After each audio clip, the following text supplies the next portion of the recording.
Can you believe Thanksgiving is 2 weeks from today? Ladies, for a lot of people, dealing with in-laws is the most stressful part of the holidays. Oh yeah, Dr. Viviana Coles with Houston Relationship Therapy is here to help. Something a lot of folks can relate to, and you have identified the 3 big issues. Talk about the first one.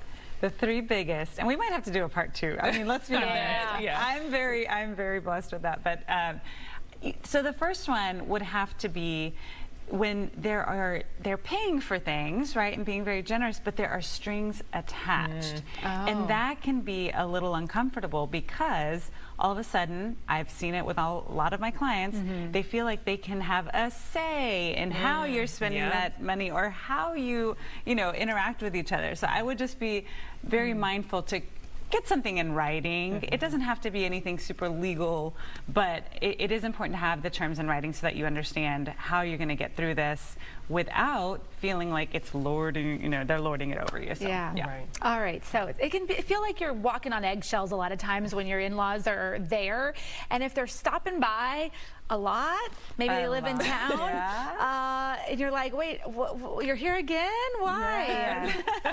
Yeah, stopping by without asking, I mean, it can feel like it's just rude, like it's just an interruption, a disruption to your day.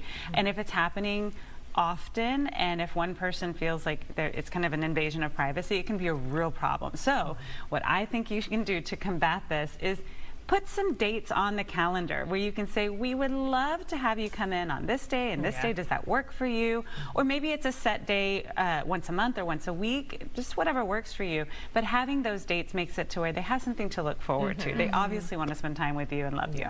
Well, that's good. And a lot of them can be very outspoken and a little overly critical. So how do you handle that? And should your spouse get involved? Should you let them just take care of it? Yes. Sometimes it can feel like whenever y'all are together, you're going to get criticized about something, and you can start to not look forward to those interactions. I think it's important to just head it off and say, hey, it really does seem like often when we're around each other, you have something to say.